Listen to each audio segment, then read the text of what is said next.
So, our next talk. I first met her. I think it was Frontiers Conference 2011, where she gave her first CSS talk called CSS3 Secrets. And it was such a nice talk. My mind was blown like right away. The next year, she came back to do another talk about more CSS3 secrets. And when I saw that, I had to buy a ticket like right away. And again, my mind was blown. She's such a great speaker. She just knows so much about CSS. So when we were with the programming committee, we were coming together, and one of the guys from the programming committee said, hey, we should ask Lea Verou. And I was like, hell yeah, she's like one of the most awesome speakers I know. But also, I already know all her CSS secrets. At least I thought I knew. So we reached out anyway, and what happened was what's the case? There were even more CSS secrets she could tell us. So without further ado, the queen of CSS, here she is, Lea Verou.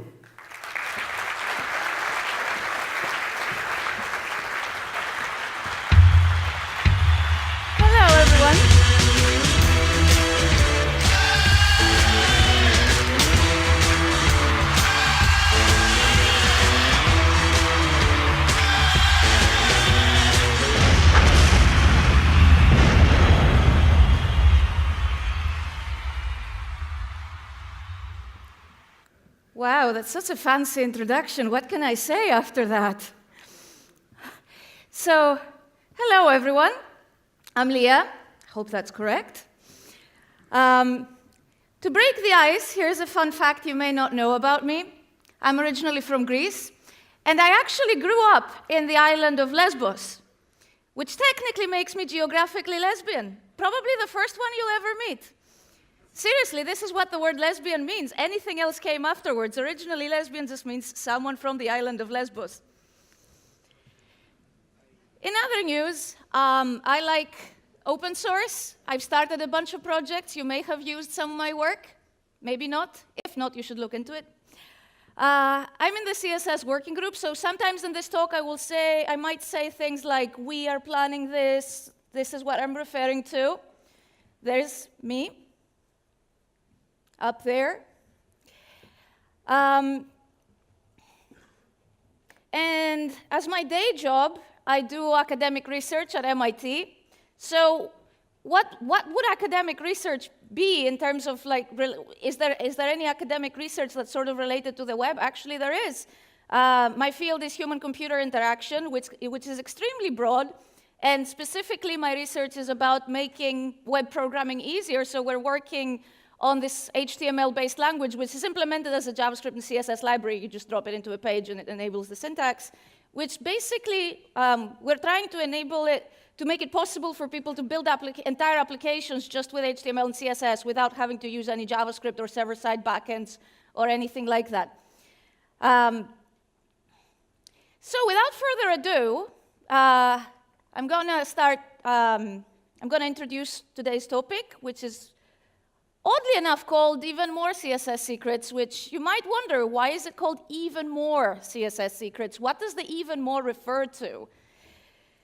So it's called Even More because it's a sequel, and it's a sequel of two talks. One I used to give in 2011, 2012. At some point, I got fed up with having to focus on a specific topic for talks. Like, there's so many cool things to talk about when it comes to CSS. There's so many cool things happening. Why would I need to focus on just one? So I was like, no, screw that. I'm going to give a talk about all the things that excite me about CSS at the time.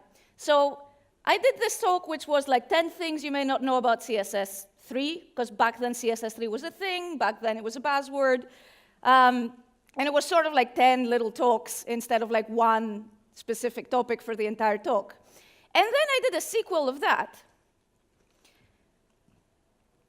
These were the 10 things, by the way, if you were curious. If any of them sounds interesting today, you can look up the video on YouTube.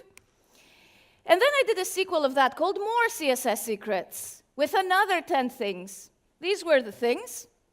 Some of them, like even today, are still not super well known.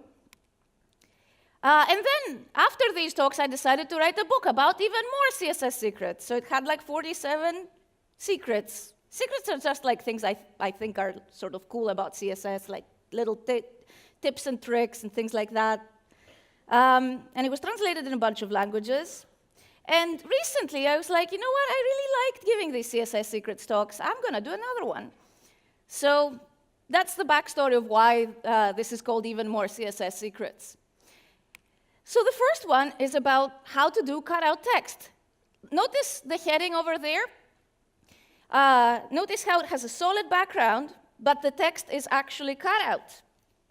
So this is what this secret is about. How many of you have used Photoshop blending modes? Okay, quite a few. So, and I suspect if you have used Photoshop blending modes, you've probably experimented with the multiply blending mode, which looks sort of like this, right? But often we use these blending modes without really knowing why they work in the way they do. But actually, each blending mode corresponds to certain math behind it. And multiply literally multiplies the components of the two colors you're combining. So you have your background background color, in this case, this magenta, and your foreground color, in this case, this yellow. And if you convert the RGB color components to percentages, like I've done here, and multiply them together, you get the RGB color components of the combination when you're using a multiply blend mode, which in this case is red. And you can see how this works with many different colors, but there's two specific colors where this is interesting. When you multiply anything with black, I can put any color here, and the result is always black. And when you actually know how multiply works in terms of math, you can understand why this happens. Everything's being multiplied with 0, so you get black. Similarly, white is interesting. I can put any color here, and I always get the color I've entered. When I'm multiplying with white, I always get the other color, because I'm multiplying with 100%, so it kind of makes sense. If you multiply whatever with 100%, you get back whatever. So we can actually take advantage of that to create cutout text.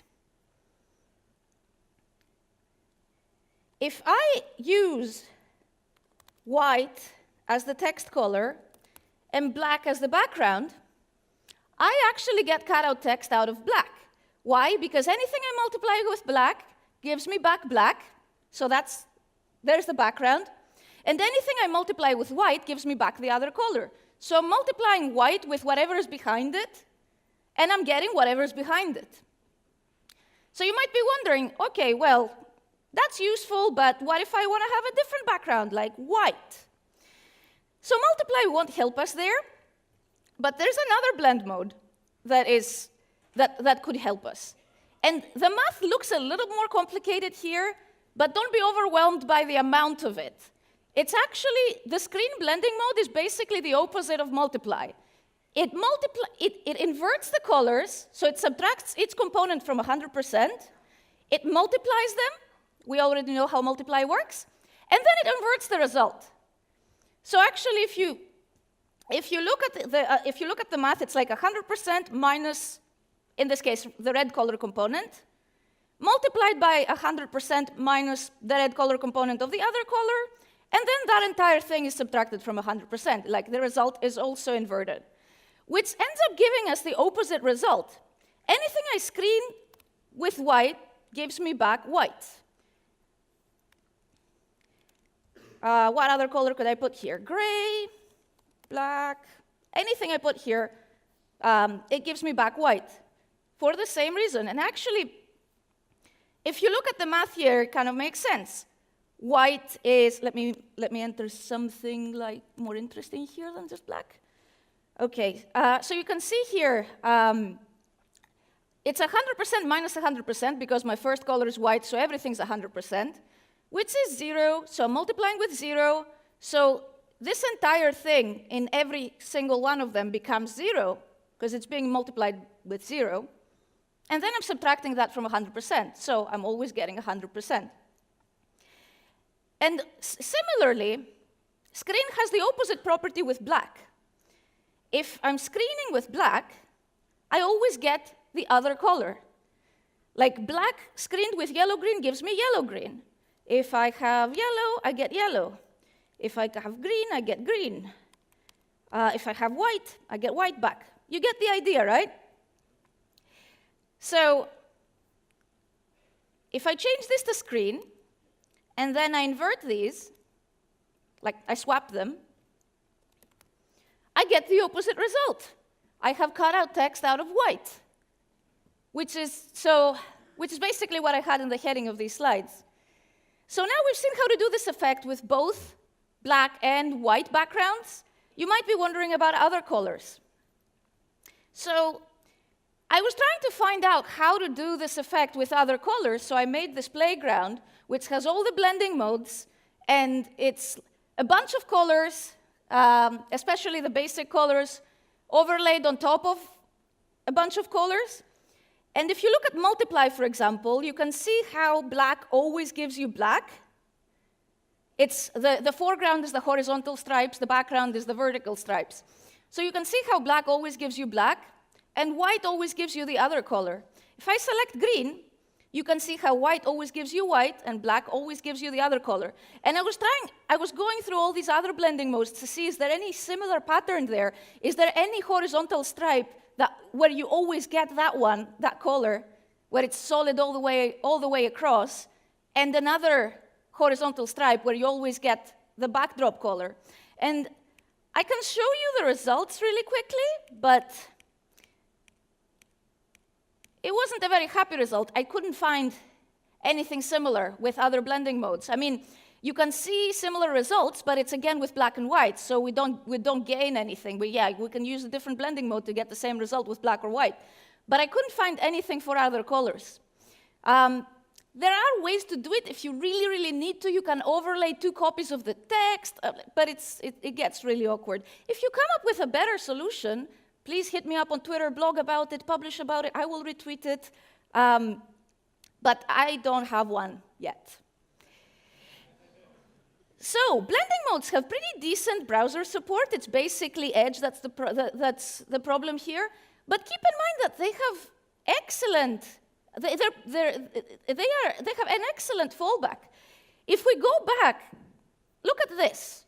What do we get if blending modes are not supported? We get this. It's actually more readable. I mean, it's not as fancy, but it's perfectly readable. It's, as far as fallbacks go, this is an excellent fallback. So you can use blending modes. Browsers that understand them will use them. Browsers that don't understand them will display a perfectly readable result. And actually, I pulled up the statistics for the Netherlands, and it looks like 85% of users have a browser that supports blending modes. So that's quite good. Some takeaways here. With multiply blending mode, black is cut out and white's opaque. With screen, it's the opposite. By the way, you don't need to keep any notes. My slides are online. So I see some people like taking photos. Sure, you can do that, but my slides are also online.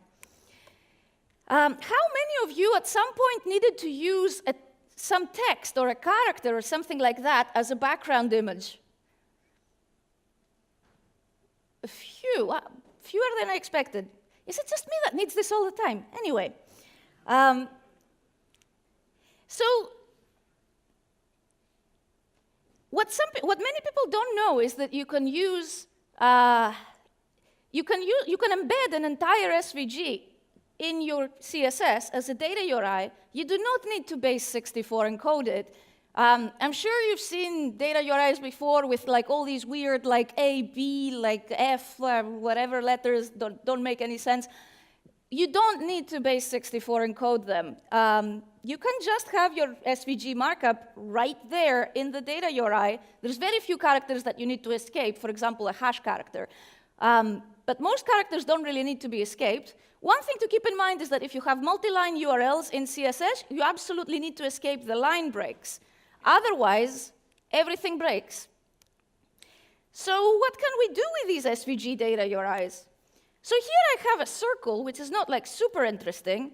It can get a little more interesting if I reduce the background size, because now I got a lot of circles, but still, that's not particularly interesting. I could have a background like this with just a radial gradient. But where it gets really interesting is that basically this gives us access to the entire power of SVG to do whatever SVG can do. For example, in SVG, we can have a text element, and then we can have a character inside it, or more. You can't see anything right now because the baseline stupidly is 0.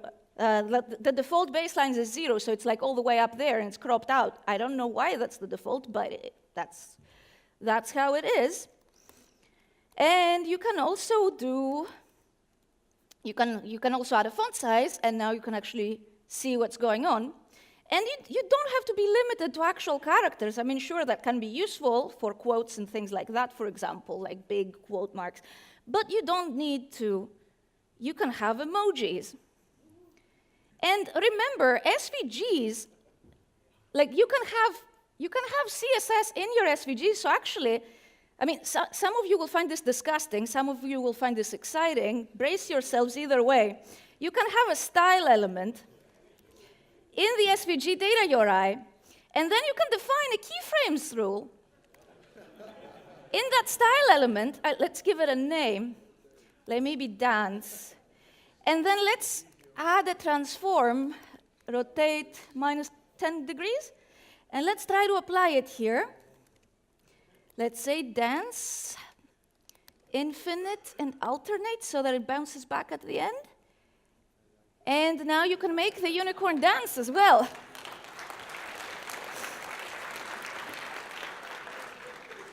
Thank you. So not only we can use this technique to have text as images, we can even have animated images. There's so many things that SVG does that this gives us access to. And why be limited to this emoji? We can have any other emoji. Like chocolate ice cream, which is my favorite. And similarly, we can use this technique in a bunch of other places. For example, we can have a meter that is styled to look like a star rating widget, and then we can have like any number here, even like 2.7 or like 3.7 or whatever. And you can see like how incremental it can be. And this is just a data URI that's using a star.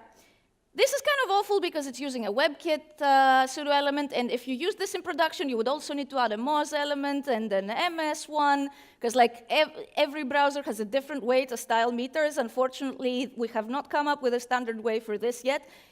It's coming, but it's not here yet.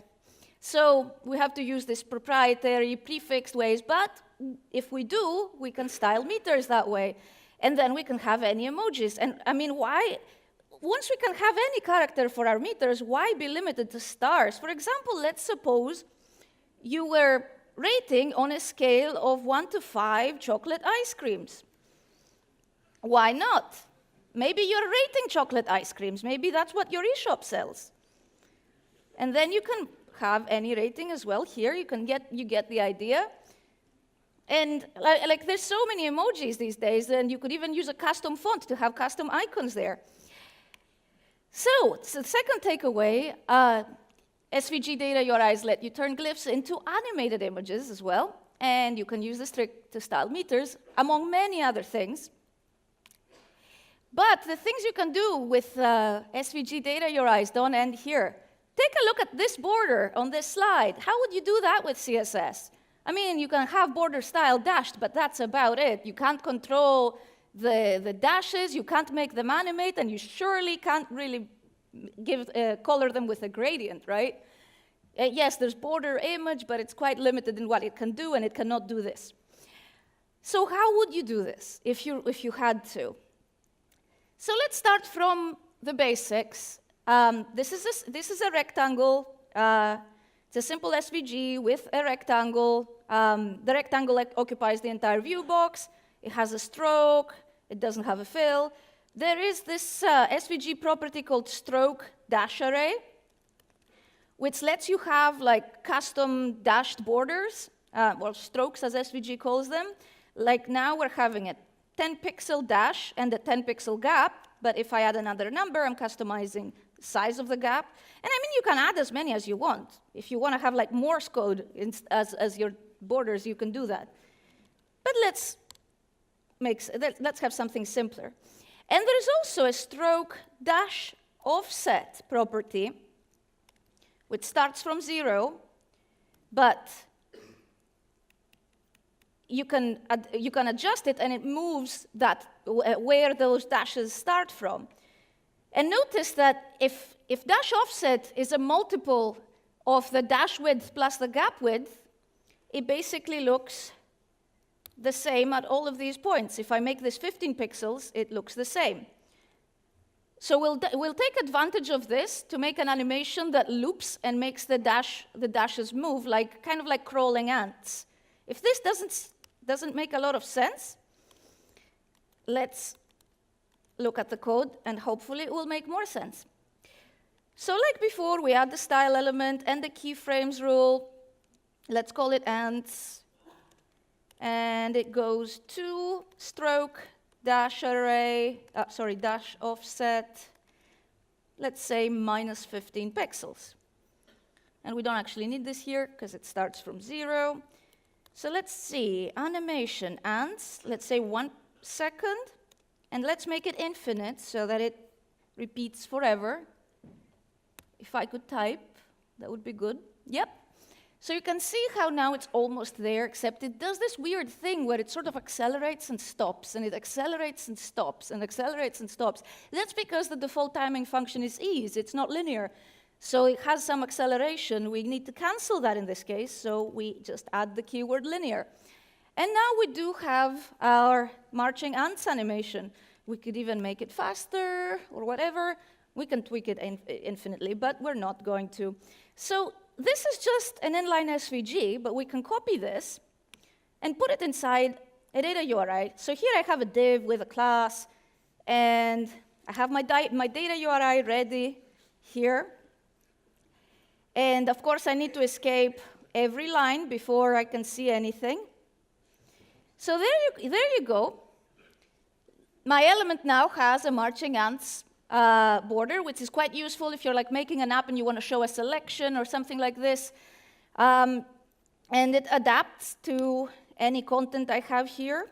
I can add a line break. I can add more line breaks. It adapts perfectly. So now we've seen how to do the scrolling dashes, but how to do the gradient. Let's start again from rectangle. There's another rectangle with a simple solid stroke, and it's thicker so we can see what we're doing better.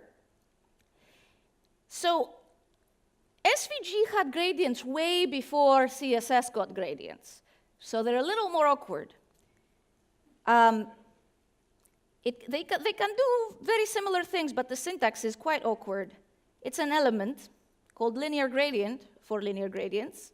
And then the stops are elements inside it with like stop color attributes. And let's add another stop with another stop color. Let's make it gold. And then we also have to set the offset manually on a scale of 0 to 1. Yes, it's not as nice as the CSS gradients, but it came like 10 years before. So it should be excused. Let's give it an ID. And now you can't see any gradient because I've defined it, but I haven't used it anywhere. But I can go to the stroke here, and instead of just having a solid color, I can have a gradient. And now you can see it. And we could also rotate it so that it's diagonal with a gradient transform property. And so here's this weird thing. If you write an SVG, you may have been puzzled by it. There are two transform syntaxes. There's the CSS transform syntax, which came later, and it looks, a rotate in CSS kind of looks like this, right? There are no degrees in SVG. It's just rotate 45. And in fact, if I try to add degrees, it doesn't work anymore. It's ignored because it's invalid.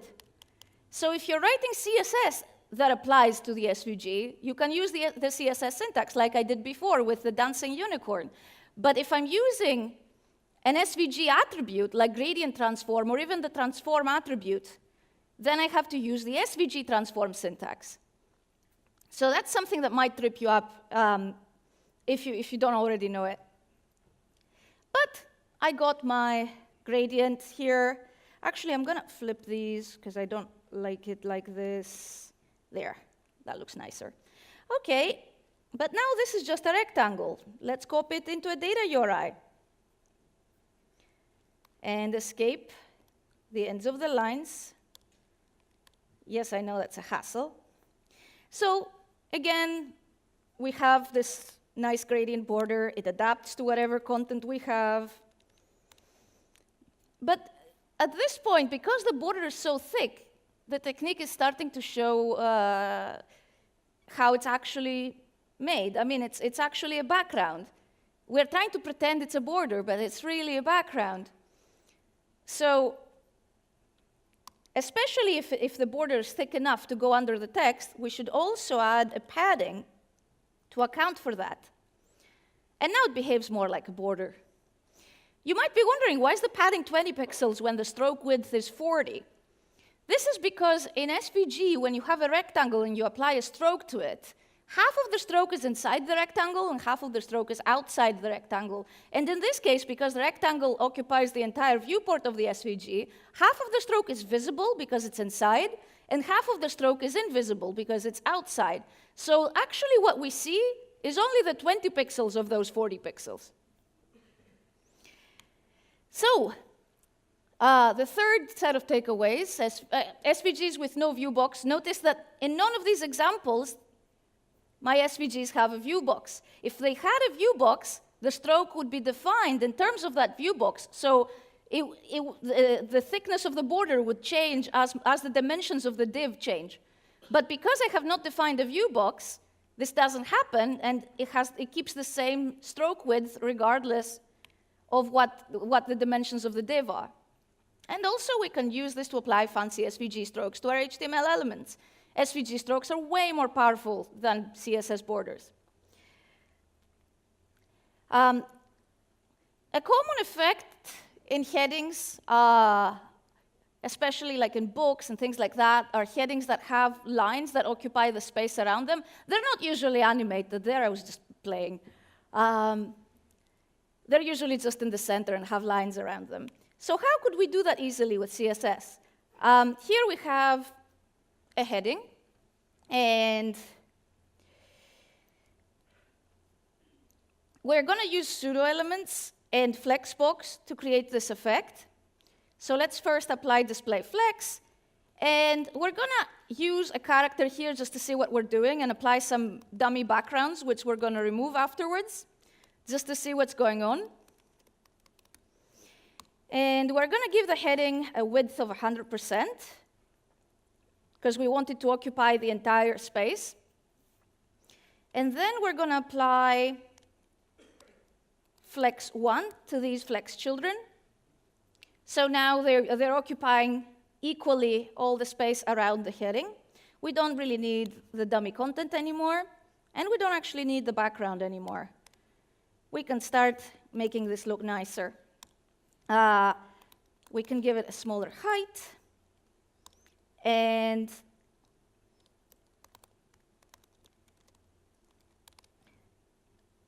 obviously we don't want it to be aligned to the top, so let's make it center and give it a margin. And at this point, like we could have all sorts of effects. We don't need to just have a simple line. We could instead, for example, have a border with like a border width that is just top and bottom And no background. If we want to have 2 lines, we could have like diagonal stripes, all sorts of things. The main thing I want to point out here is that generated content can be flex children. We often think of flex children as only the elements we actually insert in the HTML, but generated content is just as much flex children as any other children. Like, notice that this heading doesn't actually have any children inside it, but we can see 3 flex children here, the generated content and the actual text of the heading. And we can change this text,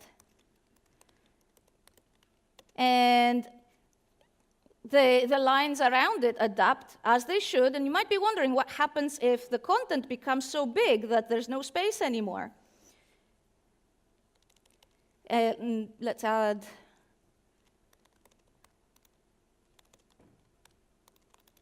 As you can see, once it goes to 2 lines of text, there are no lines around it anymore, which is pretty much what we would do if we could control it, right? We don't want any lines around it afterwards. Once it gets to 2 lines of content, it just doesn't make sense. It would just look ugly. So it's quite nice that this happens automatically. So the 4th takeaway is that text nodes and pseudo elements can be flex children and grid children as well. How many of you have used CSS to create a pop-up menu, like kind of like the one shown here? Most of you. Yep, it's one of the first things that people do when they learn CSS. The problem is that usually these CSS pop-up menus are not accessible. So usually these pop-up menus look like this, a series of nested lists and some A elements. And the CSS is implemented kind of like this. I haven't included like backgrounds and paddings and things like that, just the actual important bits. So you can see that if I hover over the top level links, I can see the submenu. But what happens if I'm a keyboard user? And that's not just people with a disability. I mean, I use the keyboard all the time. It's just more convenient sometimes.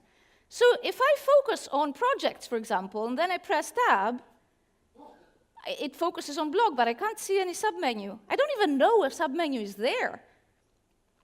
There's no indication of a submenu. So when we're first faced with this problem, we might think, maybe we should use the focus pseudo class. At least then the submenu would be visible. So we may try to do something like this. When the top level A element is focused, display the UL. So now, if I focus on projects, I can actually see its submenu. But when I press tab, nothing happens. I can't actually focus on anything inside the submenu. And then I tab into blog, and I can see that it has a submenu, but it's just teasing me. It's like, yeah, there's a submenu here, but you can't do anything with it. And again, with about, I can't do anything with this. So for a while, the only way to fix this problem was JavaScript. If we didn't use any JavaScript in addition to the CSS, then it was just not accessible. And so many websites rolled out with inaccessible pop-up menus. Thankfully, these days, there is a better way. There is a focus within class that matches elements that contain something that is focused. So it kind of works like hover. You know how hover matches not just the actual element that's hovered, but also all its ancestors? Same with focus within. So actually, we can replicate our mouse interaction with the keyboard. So now, if I focus on projects, I can tab through the submenu just fine. And then I can tab through blog, and I can tab through its submenu, and so on. It's perfectly accessible with the keyboard, and just by adding one line of JavaScript, one line of CSS. One line of JavaScript would kind of defeat the purpose, Lea. So focus within is supported in most browsers. I mean, these numbers don't really mean much by themselves. I think it's much more important to look at the market share. And It's 81.47 in the Netherlands. It's a little higher, I think, globally. I was actually surprised to find when I was looking into these statistics, I kind of expected that the percentages in the Netherlands would be higher than globally, but for some reason in most of these features, they were slightly lower than globally. Maybe you can tell me afterwards why, because I would expect that like people in the Netherlands would have more modern browsers than the average. Anyway, I mean, 81% is a pretty decent percentage, and it's constantly increasing. So focus within can increase accessibility very, very quickly, and also soon we're going to get target within. If you've used the target pseudo class to create interactions like tabs, galleries, all sorts of things, you must have noticed that something like target within would also be very useful. And we have added this to the spec. We're just waiting for implementer interest. How many of you have heard of variable fonts? A few? OK, well, the rest of you are in for a very nice surprise, because variable fonts are awesome. So you know how if we need multiple weights, we need to include like 5 different font faces and bear like several megabytes of fonts just to have like 5 weights on a page. And how like some fonts don't have all the weights that we want, and like sometimes we want a lightweight, but it doesn't really exist, and so on. So variable fonts are basically, instead of having to use specific discrete faces, there is now a continuum. Instead of having like a specific number of weights, there is a range of weights. It's a continuum. It's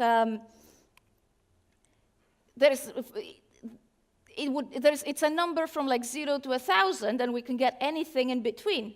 There is this, and it's not just about weights either. It can be about any font feature, even custom ones.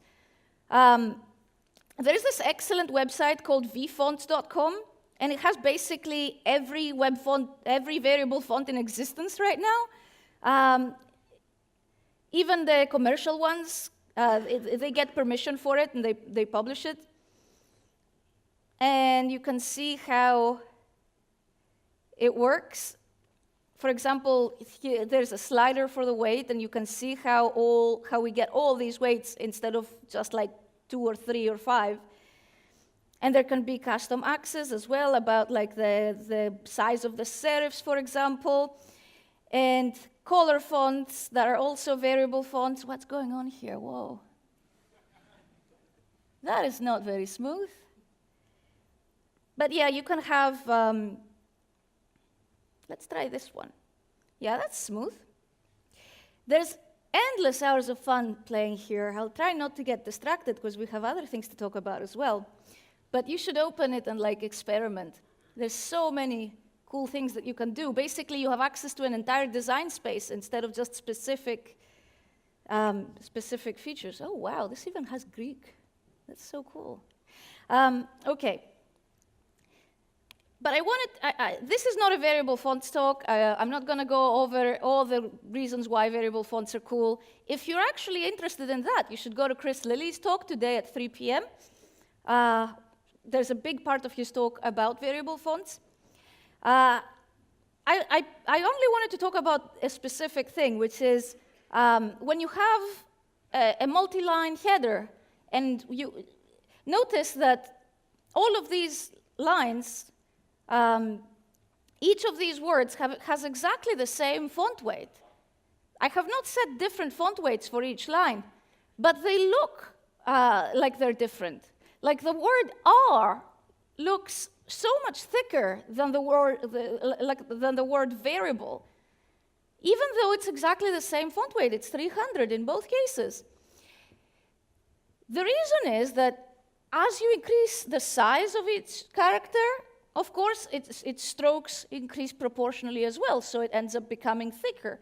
It's the reason why it's one of the basic typography rules that you should never fake small caps, because when you make the caps smaller, for example, the strokes also become thinner and it's not harmonious with the rest of the text.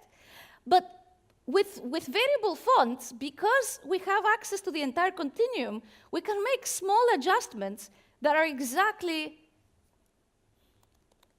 that tweak the font weight exactly as much as is needed. So it starts from 300, which is the inherited font weight, and we can reduce it enough that it looks, until it looks the same, basically. And let's start from 180 here and go down and play until it looks right. So you can see that now we were able to adjust the font weight so that each line looks like it has exactly the same stroke width. Now you might be wondering, this is kind of a painful process. I mean, we basically have to play with both the font size and the font weight until it looks right. So it is a little painful. It might be okay for a one-off, but if it's something that you have in multiple places, it can get quite awkward. There is something that can ease the pain a little bit. It's not, you would still have to do the font size manually, but if you think about it, the font weight is essentially a function of what font do you have and what font size do you have.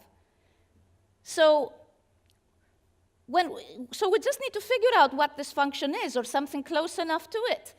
We have these 3 points that we figured out manually already. We know that if the font size is 1em, the font weight is 300.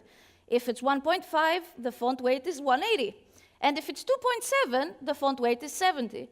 So we have 3 points, and we want to figure out a function that would give us all the intermediate points that we're missing, so that if we need to change the font size, we get a font weight that we get the font weight automatically without having to fiddle with it manually. So how many of you have heard the term linear regression? In statistics classes, perhaps, or something like that. Okay, if you haven't heard of it, don't be scared. Basically, all that linear regression is if you have a bunch of points, linear regression calculates a line that is as close as possible to all of these points. And there's also quadratic regression that gives you a parabola that can get a little closer to these points. You don't have to think about the math.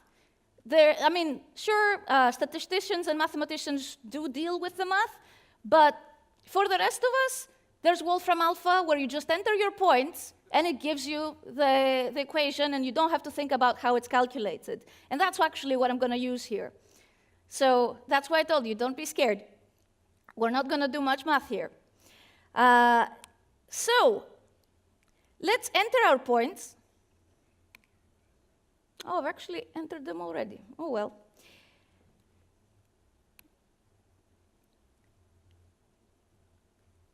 So I've made this slide where you can enter points and it calculates it on Wolfram Alpha. But this is basically the query that you enter, even without an app. It's pretty straightforward syntax, and it gives you the line that tries to be as close as possible to your points. And it's not exactly, it doesn't match the points exactly, but it gets close enough. So we can click plain text here and copy this. And then, and then we go here. We need to do some work first. We need to use a CSS variable for the font size. We're going to use a variable called --size. And we can't have ems in the variable because we want to use it in other calculations. And once you have ems, you cannot get anything else. You can only get ems back. So, and then we write font weight, calc, we paste the equation we got from Wolfram Alpha in here, and then we replace x with our CSS variable. I can make it 2 lines. And now we can remove these specific font weights. And did you notice any difference? we didn't notice any visible difference. It's basically, the equation basically gives us as good a font weight as what we did manually, even though the line didn't actually go through our points entirely, exactly. Like it just tries to get us. It just tries to get close to them. Why are you? Oh God. One of these days, I'll just start opening a tab with this. As you can see, it looks like there's a big distance, but in practice, we can't really tell differences in weight that are that small. I mean, if we want, we could be more precise. We could select quadratic, and then it will give us a slightly longer equation, but as you can see, it goes exactly through those points. Do notice that if you use quadratic, at some point it will start breaking. You don't see it here, but after, if you have a very large size, it will start breaking because a parabola goes like this. So at some point it will start growing instead of shrinking. But usually for the range of normal sizes that you have, it works quite well. It often works better. It usually works better than linear. So we could actually copy it here. Even though we got a good enough result, I'm going to show you just for the sake of it, because depending on the font, in some cases you don't get a good enough result from linear regression. You have to use quadratic. So again, we go here, we paste the equation inside calc. Let's make it multiple lines. And we replace the x's with multiply var size. And here it's x squared, so we multiply, wait, what? All right. Yeah. I hope I didn't screw up the number here, because I'm really not looking forward to copying it again. There. And the best thing about this is that even if you have to change the design, it just adapts. Like I can copy this and apply it to a completely different design that has the same font. So notice that here, before I apply it, I have fake small caps, which is a typographic crime. You should never do fake small caps, at least not without variable fonts. And I also have a superscript that says citation needed. In both cases, because the font is shrunk, the strokes look much thinner, which doesn't really look nice. But with variable fonts, you can fix that. And I don't need to adjust any font weights manually. I can just paste what I have from the previous example. This is just stuff I pasted. Here I can make it one line, actually. And then, let me change the size here again. And notice that now, it looks like the font has special glyphs for small caps or superscripts. They're perfectly harmonized with the normal size text. So before variable fonts, typographers had to design smaller characters and put them inside the font as different glyphs. Whereas now with variable fonts, you don't really need to do that anymore. You can just adjust the weight a little bit. And I suspect we'll see in the future, where most fonts are variable fonts, we're going to end up seeing browsers applying this even automatically, perhaps. But for now, we have to do it manually. So some takeaways. The weight axis in variable fonts allows us to equalize strokes across different font sizes. And we can use linear or quadratic regression to avoid calculating the weight every time. Also, thanks to Black Foundry for providing their font drive for this demo. It's not a free font, but they were nice enough to let me use it. There are free variable fonts, however. How many of you wish container queries existed? Quite a few. So container queries are this feature that many developers have been asking from the working group for a very long time, which is basically, instead of, you know how in media queries you can change the CSS based on the viewport width? Where people are like, well, usually the styling of my components doesn't depend on the viewport width. It depends on the width of the actual component. So like, can I have queries based on that? And of course, we can't really do that because it's cyclical. So the working group keeps saying no to that, even though we can see that it's really useful. But for some cases, for a specific case here, there is a way to work around it and have something that sort of resembles container queries. So here we have sort of like a forum post or a comment or something like this. It's just like information about the author that is on the side of the content. You can see the markup here. It's just a simple header and a div with class of post. And it's put side by side with Flexbox, only 2 lines of CSS for that. And it works fine when we have enough width, but when the component starts becoming too small, this starts being suboptimal, let's say. There is a workaround for that. We can just say flex wrap, which means like if you need to wrap these elements, it's okay. You can wrap them. They don't have to be next to each other. And now at least it's readable. It doesn't look very nice because the author information is sort of like on one side there, and it doesn't occupy the entire width. But at this point, we can write CSS as if this was flex with a flex flow of column, like as if it was going top to bottom. So if we say flex 1 on the header, then it works and it looks fine. But what happens when we do have enough space? Well, now we broke it. The author is occupying way too much space. So what can we do? So flex is relative. All that matters is how the different flex values compare to each other. So we can actually just increase this quite a lot. And by a lot, I mean it could be like something as big as this. And then we get the behavior we wanted horizontally. And vertically, because both of them have flex, they both occupy all available space. Although, and one problem that remains is that before it switches, it still gets really, really narrow. I mean, who wants to look at something like this? However, normal CSS properties still work. We can just apply a min width of 10 ems or whatever, and then we control when the breaking actually happens, which is kind of like container queries in a way, because the layout change doesn't happen based on the viewport, even though in this case I'm just adjusting this. But the layout change doesn't happen based on the viewport. It happens based on what the component actually needs. So the 7th set of takeaways, flex wrap allows your layout to become vertical if there's no space, and flex is relative. Any positive flex value makes the element stretch.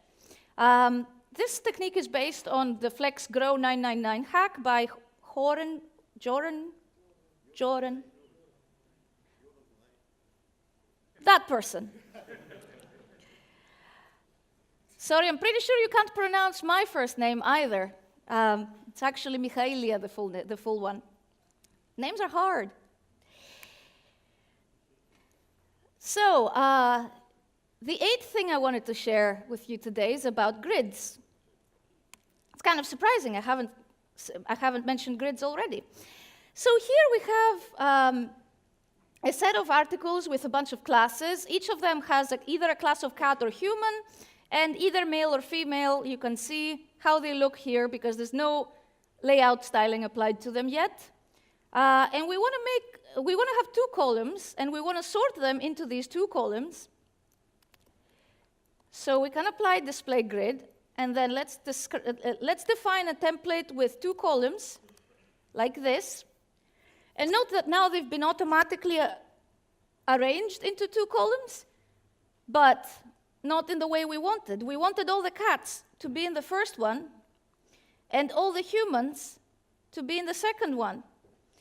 And now that kind of happened, but it doesn't really look the way we would expect it to look. So what's the problem? The problem is that the automatic grid layout algorithm is row-based. So it can give us this kind of result because it starts placing them based on rows, but we can change that. There is a grid autoflow property that allows you to change how the default grid placing algorithm works. And if we say, the default value is row, but we can say column. And now they're column-based, so we don't get this kind of gap. In fact, we can change how these are sorted, and it works just fine. We can change whether it's it's species that sorts them or if it's gender. That works too. And it's just, we can change how they're sorted by just changing a line or two of CSS. Do note that this doesn't change the order that screen readers read them. So if that's important, depending on your use case, like if the sorting is presentational, this is fine, but if it should affect the way screen readers read them, you shouldn't use this.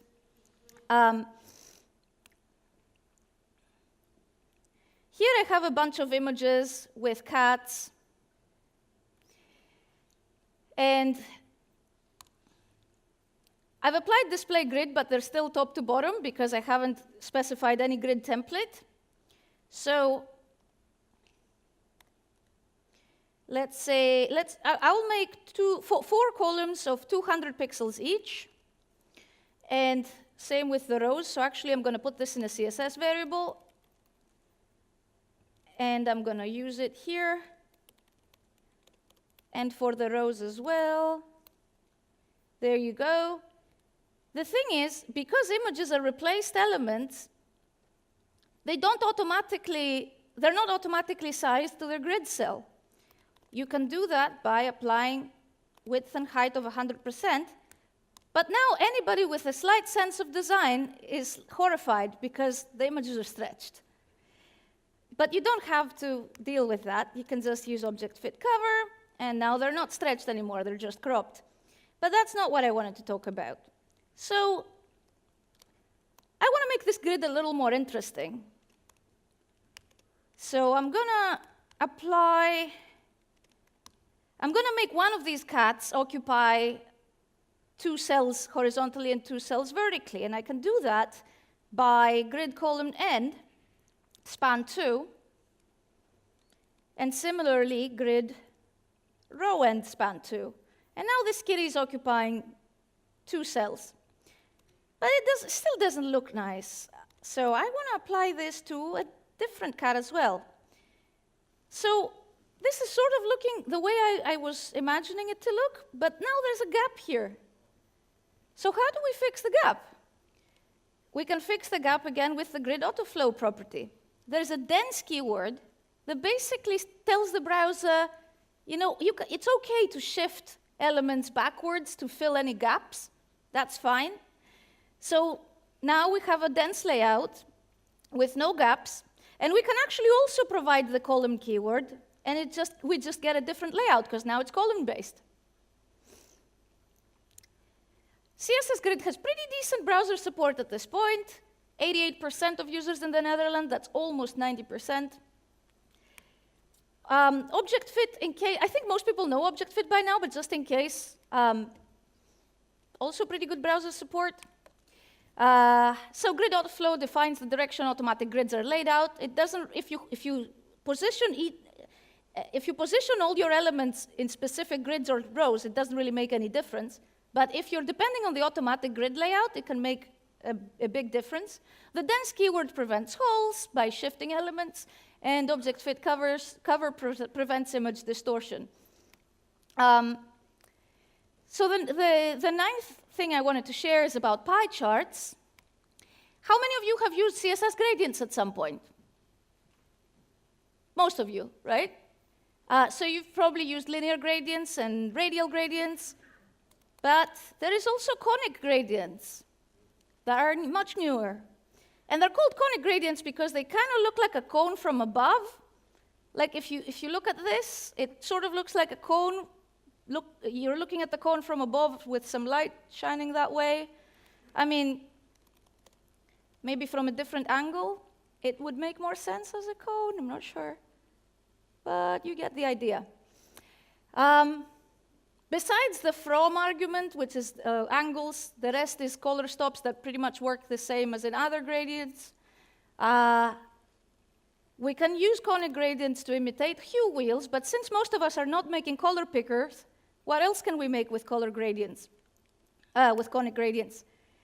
So let's reduce this to 2 colors, and let's bring the color stops closer together, and a little closer together. And as you can see, when they're exactly at the same place, we get a hard stop. This works with all gradients. I mean, that's how you make patterns and stuff like that. But especially for conic gradients, it's particularly useful for making pie charts. And actually, we don't need to repeat the 40% twice.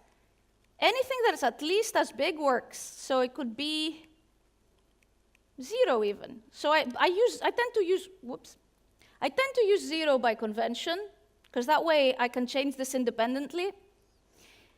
And we don't need to bake this into the gradient. We can have a CSS property, a custom CSS property or a CSS variable, call it however you want, and control it that way. Which means we can put this in the inline style even. And now we have pie charts that we can control from the HTML. It's almost as good as having an attribute. But what happens when this is not set? We don't want our pie chart to disappear. We want it to default to 0. So we can just provide a fallback here. And we can have as many values as we want. We can predefine another variable, value 2. And now we can go here and add it here. And now the yellow, let's make. And now the yellow segment will only show, all right. The yellow segment will only show if we actually have a value 2. If we don't have a value 2, we just won't see it. So that way, we can continue adding support for like any number of segments, and we can control what statistics we see in the pie chart by just controlling these variables. And you might be wondering at this point, okay, so that's useful for pie charts, but what if we want to animate it? What if we want to make like a spinner animation? Can we do that? Let's try. So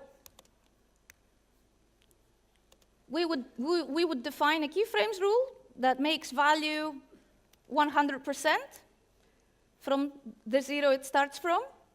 And then we would go here, and we would apply the spin animation. Let's say 1 second, infinite. And something happens, but it's really not what we wanted. It's just alternate. Instead of going from all the numbers between 0 and 100, it just goes to 0 and then 100. So why does this happen? So because value is a custom property, I know I'm running late. I'm almost finished. Because value is a custom property, the browser doesn't really know what we plan to put in it. It doesn't know what's the type of the custom property. So it doesn't know how to animate it. There is an experimental API. It actually comes from the Houdini set of APIs, in case you've heard of it. It's a JavaScript thing. Basically, we can run some code to register the property. And then we can say that its values are percentages. And if we run this, our animation now works. And yes, it's stupid to have to write JavaScript to animate the CSS property that we defined in our CSS, to animate it in our CSS. So in the CSS working group meeting that happened last month, we finally decided to add a natural in CSS that will let people do exactly the same thing, but without writing JavaScript. But that has 0 implementations yet, because we just decided it last month. Conic gradient itself doesn't have that many implementations, but just because Chrome has so much market share, even though it's only Chrome really that supports it right now, Safari's technology preview, it's still almost 1 in 2 users. So with a good fallback, it could already be practical. But it does need a fallback. There is a polyfill I wrote that might be useful. If you Google conic gradient polyfill, you'll find it. CSS variables have great browser support, even Edge. They existed for a while, almost 90%. CSS.register property doesn't really have much browser support, or any really, because it's behind flags in the two implementations. But it's coming. So yeah, conic gradients are coming, and a color stop at 0 creates hard lines regardless of the previous one's position. This is useful not just for conic gradients, but also for all gradients. CSS variables help create flexible components, and CSS.register property will allow us to animate custom properties.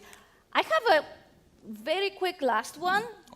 All right. Do you prefer to eat, or do you prefer to hear it? All right, this is the moment. What's the answer?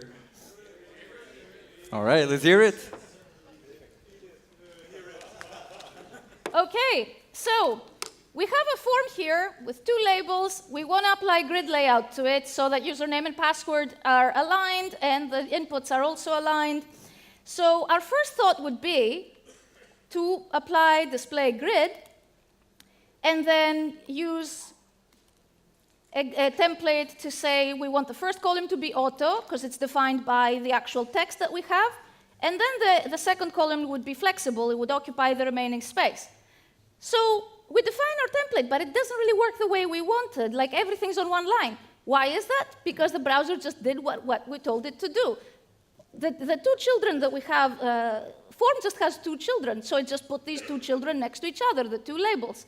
What we wanted to do is we actually wanted it to ignore the labels and use what's inside the labels as grid items. And we can actually do that. We can actually tell the browser to do exactly that. So we can apply display contents to the labels, and that's exactly what display contents does. It tells the browser, you know what? Ignore this element in any styling. I mean, at this point, we can't apply any other styling to it. Background red? Nope. It just completely ignores it when it comes to styling. Selectors still match it, but for styling, it's completely ignored. And now we can get the grid we wanted for our login form. And we can also apply some gap to make it look nicer, and there we go. Grid display contents is also useful. For example, if you have a website and you want to apply a grid for the entire layout, and you wanted to ignore the header and apply grid to the elements inside the header. It's a little bit of a hack, and subgrid will eventually solve this problem in a more general way, but until then, display contents can be quite useful. Browser support is so-and-so, 77%, so that's like 3 out of 4 people, more than 3 out of 4 people. So yeah, display content allows us to make descendants flex or grid children. Text nodes are flex grid children as well. I didn't explicitly mention that, but it's another use case where text nodes become grid children. So thank you very much. Come and ask me any questions. I'll be around all day. And I also have stickers. All right, awesome. Give it up for Lea Verou. That was fantastic. That was mind-blowing secrets. Thank you. Who knew there were even more secrets on CSS? Thank you very much, Lea. Really appreciate it. Thank you. So Leah's going to be in the speaker's corner for about 8 minutes more. And then, real quick, one of our sponsors, Manning, right over there, they are giving away free live video course about GraphQL, Learning Client-Side GraphQL with Apollo by Azad Mardan. And I'm going to tweet about it right now, and the first 5 to respond to the tweet is going to get the free course, basically. So that's going to happen right about now. If you want the free course on GraphQL, please make sure you reply to that tweet. And next up, we see a lot of T-shirts being made for the Frontmania competition, but we are not seeing them on Twitter. So the idea is upload your picture on Twitter with the hashtag Frontmania and Frontmania competition so we can get the competition going later. Yeah, no selfie. All right, guys, see you guys after the lunch.